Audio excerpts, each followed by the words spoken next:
Here's a story that's making the rounds here. Jessica Mendoza is going to join the Mets front office. She, of course, works on Sunday Night Baseball as one of the analysts. The news first reported by Tim Britton of The Athletic. The Mets officially announced that Mendoza, per the release, will support the GM and her focus will be on the areas of player evaluation, roster construction, technological advancement, health, and performance. She also stays on Sunday Night Baseball, where things could get interesting because if you do the Mets on Sunday Night Baseball, or you're talking about the Mets, or maybe they trade for somebody, or maybe, somebody wants somebody from their roster. It's a bit of a conflict of interest. What happens if a manager doesn't want to talk to her because she works with the Mets? I started to think when Jason Witten decided to go back to the Cowboys, like when did he, because I asked somebody, I said, there was a report he wanted to go back mid-season. And I finally got an honest answer that was true, that he really toyed with the idea of going back to the Cowboys mid-season.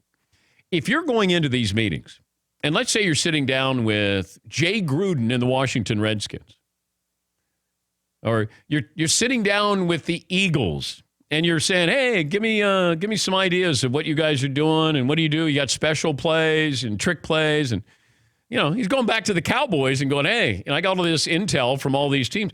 So let's say you're the manager of the Phillies. Gabe Kapler. Is Gabe going to go full disclosure on his team and, some industry secrets there with Jessica Mendoza, who works for the Mets? Now, A-Rod, he's still with the Yankees. He's a special advisor to the Yankees. David Ross is another ESPN analyst. He has a job with the Cubs.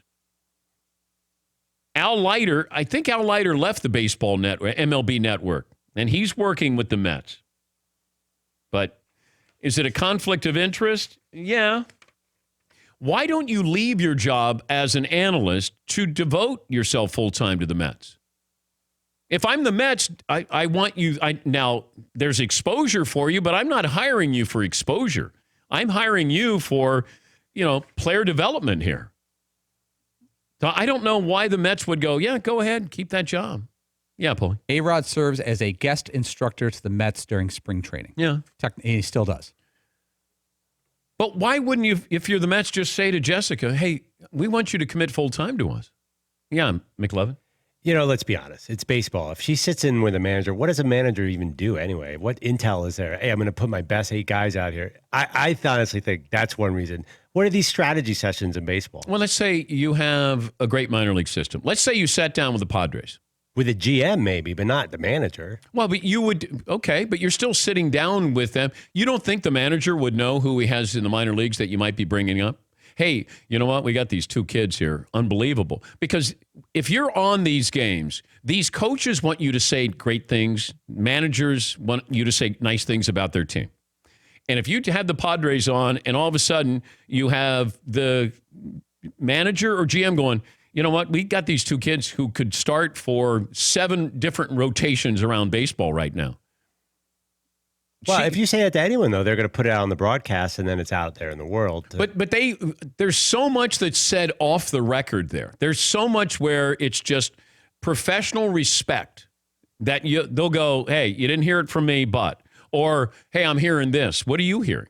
There's so much information that's disseminated in those situations sometimes, depending on the coach, because there are some coaches who love to talk.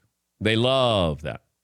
And yeah, if you're going to, I don't care that if she is working for the Mets, how many times are the Mets going to be on Sunday Night Baseball? First of all. Second of all, the conflict of interest, A-Rod's got that. Well, if this works then, if it's cool, let's bring John Gruden back to Monday Night Football. Just keep the Raiders off Monday Night Football. They stink, so you don't have to worry about it.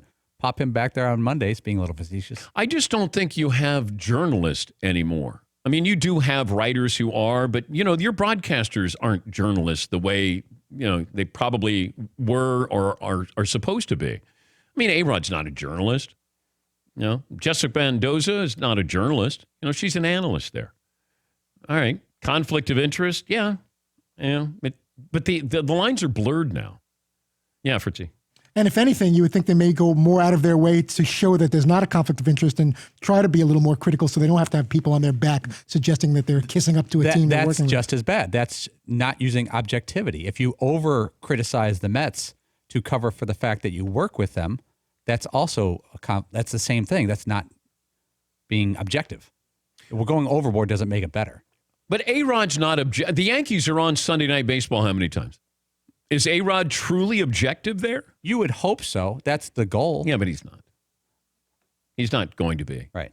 And so I don't want us singling out Jessica Mendoza because it's a woman. No, not at all. Because A-Rod gets the same criticism he works with for the Yankees. I don't think anybody was talking about this where it became, with headlines. A little bit. I look back and A-Rod caught some heat for being a guest instructor at Yankees camp last February, and he said he's going to continue to do so, and he can easily call a game without letting one affect the other. So it's not picking and choosing. A-Rod got this treatment last year. The Dan Patrick Show, weekday mornings on Audience.